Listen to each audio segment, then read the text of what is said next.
আর আপনারা কি ভারতের এই পাহাড় সম্পর্কে শুনেছেন যেখানে উঠতে হলে দুনিয়ার সবচেয়ে বিপজ্জনক সিঁড়ি পার হতে হয়? তো বন্ধুরা, আজকের এই ভিডিওতে আমি আপনাদের দেখাবো দুনিয়ার সবচেয়ে বিপজ্জনক কিছু সিঁড়ি যেখানে উঠতে গেলে আপনার আত্মা কেঁপে উঠবে।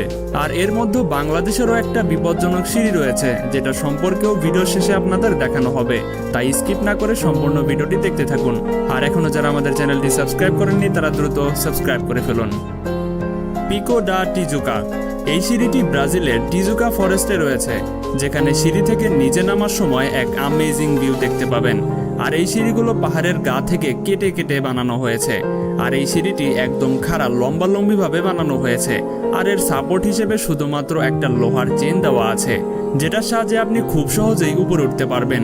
তবে যতটা সহজ মনে করছেন ততটা কিন্তু নয়, কেননা সাপোর্ট দেওয়ার পরও অনেকে এই সিঁড়িতে উঠতে গিয়ে পিচ্ছিল খেয়ে পড়ে যায়। আর এভাবে এখান থেকে অনেক লোকের মৃত্যু হয়ে যায়। এই সিঁড়ি পার করতে অর্থাৎ উপরে উঠতে মোট 6 ঘন্টা সময় লাগে। The sky ladder. এই সিঁড়িটি অস্ট্রিয়াতে রয়েছে। আর এই সিঁড়িতে সেই সকল লোক যেতে পারে যাদের উঁচুতে একদমই ভয় লাগে না, কেননা এই সিঁড়িটি সমুদ্র তট থেকে 2296 ফুট উঁচুতে বানানো। এই সিঁড়িটি 140 ফুট লম্বা। এই সিঁড়িগুলোর স্টিল ক্যাবল দিয়ে বানানো হয়েছে। এই পাহাড়ের চূড়ায় উঠে আপনি আশেপাশের যে ভিউটা দেখতে পাবেন সেটা আমি কোনো ভাষাই আপনাদের প্রকাশ করে বোঝাতে পারবো না। হরিহার ফোর্ট। বন্ধুরা, এই বিপজ্জনক সিঁড়িটি ইন্ডিয়ার মহারাষ্ট্রতে অবস্থিত। এখানে আসার জন্য আপনাকে এমন সকল বিপজ্জনক সিঁড়ি পার করতে হয় যেটা দিয়ে ওঠার জন্য একজন বডি বিল্ডারও 100 বার ভাবতে হয়, কেননা এই সিঁড়িটি বিপজ্জনক হবার পাশাপাশি অনেক পুরনোও বটে। আর অনেক জায়গায় তো এই সিঁড়িগুলো একেবারেই ভেঙে গেছে। এর জন্য কখনো কখনো পায়ের জায়গায় হাত ব্যবহার করে এবং পা দিয়ে ঠেলে ঠেলে সিঁড়ি পার করতে হয়। এই সিঁড়িটি পার করার জন্য কোনো প্রকার সাপোর্ট দেওয়া হয়নি। আর আপনি দেখেই বুঝতে পারছেন বৃষ্টির সময় সিঁড়িটা আরও কতটা ভয়ঙ্কর রূপ ধারণ করে।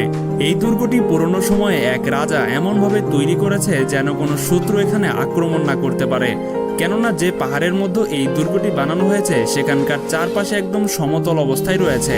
তাই দুর্গতে প্রবেশ করার জন্য শুধুমাত্র এই একটি মেইন রাস্তাই ব্যবহার করতে হয়, যার ফলে কেউই এই দুর্গে আক্রমণ করতে আসে না। এত বিপজ্জনক হওয়া সত্ত্বেও প্রতি বছর এই দুর্গে হাজার হাজার লোক এখানে ঘুরতে আসে। গোয়াটেপ রক। এই টাওয়ার ক্যালিফোর্নিয়াতে রয়েছে। আর এটার চূড়ায় ওঠার জন্য 650টি সিঁড়ি পার করতে হয়। এই সিঁড়িগুলো দেখে হয়তো আপনি ভাবছেন এটা আবার এমন কি বিপজ্জনক, কেননা এর দুই পাশে সাপোর্ট দেওয়ার মতো দেওয়াল রয়েছে। কিন্তু বন্ধুরা, এই সিঁড়িটাও কম বিপজ্জনক নয়, কেননা এই সিঁড়ির উপর থেকে নিচ পর্যন্ত সবসময় পানি চুইয়ে চুইয়ে পড়তে থাকে, যার ফলে সিঁড়িগুলো সবসময়ই পিচ্ছিল থাকে। এই পাহাড়টি সমুদ্র তট থেকে 2135 মিটার উঁচুতে বানানো হয়েছে। বৃষ্টির সময় এই পাহাড়ের গা বেয়ে যখন পানি পড়তে থাকে তখন দৃশ্যটা আরও বেশি মনোমুগ্ধকর হয়ে ওঠে। প্রতি বছর অনেক লোক এই দৃশ্যটা দেখার জন্য এখানে আসে। Machu Picchu. এই সিঁড়িটি রাশিয়ায় অবস্থিত, যেটাকে স্টেয়ার্স অফ ডেথ নামেও জানা যায়, কেননা এটা সমুদ্র তট থেকে 2720 মিটার উঁচুতে রয়েছে। এই সিঁড়ি থেকে নামার সময় খুব সতর্কতার সাথে নামতে হয়, কেননা বিন্দুমাত্র ভুল হলে পা পিছলিয়ে আপনি একদম 2720 মিটার নিচে গিয়ে পড়বেন। তাহলে তো আপনার বেঁচে থাকার কোনো চান্সই নেই। এই পাহাড়ের উপরে খুব সুন্দর একটা দুর্গ তৈরি করা হয়েছে, যেটা দেখার জন্য সকলেই এই বিপজ্জনক সিঁড়ি পার করে উপরে উঠতে থাকে। এই সিঁড়ি পার করতে অর্থাৎ একদম নিচ থেকে দুর্গ পর্যন্ত সিঁড়ি পার করতে মোট 3 ঘন্টা সময় লাগে। আর সবচেয়ে বিপজ্জনক বিষয় হলো এই সিঁড়ির পাশে কোনো সাপোর্ট দিয়ে বানানো হয়নি, যেটা ধরে আপনি খুব সহজেই উপরে উঠতে পারবেন। আর আপনি তো জানেন পাহাড়ি এলাকায় প্রচুর পরিমাণে বৃষ্টি হয়, তাহলে এই সকল স্থানে যখন বৃষ্টি হয় তখন সিঁড়িগুলো পিচ্ছিল হয়ে এমন একটা ভয়ঙ্কর রূপ ধারণ করে যেটা হয়তো আমি আপনাদের বলে বোঝাতে পারবো না। আর এই দুর্গতে ওঠার জন্য প্রতিদিন একটি নির্দিষ্ট সংখ্যক আনুমানিক 500 জনের বেশি সিঁড়িতে ওঠানামার জন্য অনুমতি দেওয়া হয় না। আর এই সিঁড়িটা ইদানিং বানানো হয়নি, এটা প্রায় 500 বছরের পুরনো সিঁড়ি। The haiku stairs. এই সিঁড়িটা হোয়াইটে বানানো হয়েছে, যেটা সম্পূর্ণ পাহাড়কেই কভার করে ফেলেছে। এখানে টোটাল 3922টি সিঁড়ি রয়েছে। আর এই সিঁড়িতে ওঠার সময় আপনার প্রতিটা কদম অনেক সাবধানতার সাথে ফেলতে হয়, কেননা এই সিঁড়িগুলো অনেক নরম আর পুরনো হয়ে গেছে। যদিও এই সিঁড়ির দুই পাশের সাপোর্ট দেওয়া হয়েছে, যেটা ধরে খুব সহজে আপনি উপরে উঠতে পারবেন, তবুও বৃষ্টির সময় এখানকার গাছগুলো এত বেশি পরিমাণে বড় হয়ে যায় যে সেখানে কখনো কখনো সিঁড়িগুলো একদমই দেখা যায় না। আবার কখনো কখনো এই সিঁড়ির নিচে থাকা মাটিগুলো ভেঙে গুঁড়ো গুঁড়ো হয়ে যায়, তখন এটা আরও বিপজ্জনক হয়ে যায়। ভিয়া ফেরাটা। এই সিঁড়িটা সুইজারল্যান্ডে রয়েছে, আর এই সিঁড়ি দুনিয়ার সবচেয়ে বিপজ্জনক সিঁড়িগুলোর মধ্যে অন্যতম। কেননা এই সিঁড়িগুলো ইট বা পাথর দিয়ে বানানো হয়নি, এগুলো পাহাড়ের ভেতরে লোহা লাগিয়ে বানানো হয়েছে।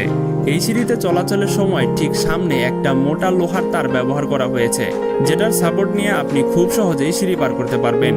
ইট এবং পাথর দিয়ে বানানো সিঁড়িগুলো এতটা বিপজ্জনক হয় সেটা তো আপনারা দেখলেনই, কিন্তু যখন এই সিঁড়িগুলো একদম লোহা দিয়ে বানানো হয়ে থাকে তখন সেটা কতটা বিপজ্জনক হতে পারে হয়তো আপনি আন্দাজই করতে পারছেন। এক্ষেত্রে নিজের সেফটির দিকে বেশি নজর দিতে হয়, কেননা বিন্দুমাত্র ভুল হলে আপনি এখান থেকে পড়ে গেলে আপনার ডেড বডিও 2 দিনে খুঁজে পাওয়া যাবে না। কালভান্তিন দুর্গ। এই দুর্গটি মহারাষ্ট্রের রায়গড় ডিস্ট্রিক্টে রয়েছে, আর এই দুর্গটি ওঠার জন্য যে স্টেয়ার্স রয়েছে সেটা দুনিয়ার সবচেয়ে বিপজ্জনক স্টেয়ার্স। আমি এই পর্যন্ত যতগুলো সিঁড়ি দেখিয়েছি প্রত্যেকটা বিপজ্জনক সিঁড়ির মধ্যে কোনো না কোনো সাপোর্ট লাগানো রয়েছে, কিন্তু এই স্টেয়ার্সগুলো পার করতে আপনি কোনো প্রকার সাপোর্ট পাবেন না। দুর্গটা পাহাড়ের একদম চূড়ায় হবার কারণে এখানে প্রচুর পরিমাণে বৃষ্টি হয়, আর বৃষ্টি হবার ফলে এই সিঁড়িগুলোর অবস্থা কীরকম হয়েছে সেটা হয়তো আপনি দেখতেই পাচ্ছেন। এখানে যদি আপনার বিন্দুমাত্র পা পিছলে যায় তাহলে আপনি যে কই গিয়ে পড়বেন সেটা হয়তো দেখাই যাবে না।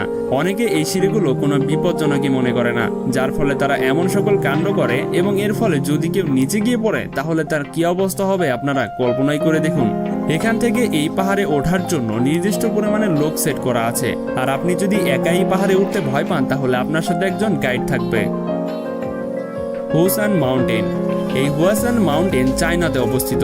এই সিঁড়িটি একদম সোজা লম্বালম্বিভাবে বানানো হয়েছে, যেটা অনেক বিপজ্জনক একটা সিঁড়ি। কেননা এই সিঁড়িতে আপনার একটা স্টেপ ভুল হলে সিঁড়ির উপরে আঘাত খেতে খেতে নিচে পড়বেন না, একদম উঠতে উঠতে ডাইরেক্ট নিচে পাথরের উপরে গিয়ে পড়বেন। যদিও সিঁড়ির দুই পাশে লোহার চেন লাগানো রয়েছে যেটার সাপোর্ট নিয়ে আপনি উপরে উঠতে পারবেন, তারপরেও অনেক লোক রয়েছে যারা এই সিঁড়ি থেকে ডাইরেক্ট নিচে গিয়ে পড়েছে। এই সিঁড়িটিকে রোড অফ দ্য হ্যাভেনও বলা হয়ে থাকে, কেননা এই সিঁড়ি পার করে এটার চূড়ায় ওঠার পর যখন আপনি এটার আশেপাশের দৃশ্যটা দেখবেন সেটা হয়তো পৃথিবীর আর কোথাও দেখতে পাবেন না। বন্ধুরা, ফাইনালি আমাদের বাংলাদেশের একটা বিপজ্জনক সিঁড়ি আমি আপনাদের এখন দেখাবো। এই পাহাড়টি দেখতে অনেকটা হাতির মাথার মতো, যার কারণে হয়তো চাকমারা এই পাহাড়ের নাম দিয়েছে ইডো শিরোমন, আর ত্রিপুরারা নাম দিয়েছে ময়িংকাপা। এই দুটির অর্থই হলো হাতির মাথার পাহাড়।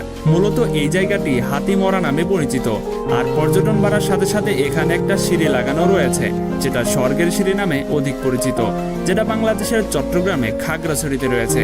এখানে যে সিঁড়িটি রয়েছে সেটা সম্ভাব্য 300 সিঁড়ির হয়তো হবে, এর বেশি হতে পারে, এর কয়েকটা কম হতে পারে। একদম শেষের দিকে এই সিঁড়িটা একদম খাড়া হয়ে গেছে, যার কারণে এখানে সাবধানে উপরে উঠতে হয়। তো বন্ধুরা, আপনাদের মধ্যে কে কে মনোরম সৌন্দর্যে ভরা এই খাগড়াছড়ির স্বর্গের পাহাড়ে গিয়েছেন সেটা কিন্তু অবশ্যই আমাদের কমেন্টে জানাবেন, আর কে কে যেতে চান সেটাও জানাবেন। তো এখনো যারা আমাদের চ্যানেলটি সাবস্ক্রাইব করেননি তারা দ্রুত সাবস্ক্রাইব করে ফেলুন। তো দেখা হচ্ছে পরবর্তী পর্বে।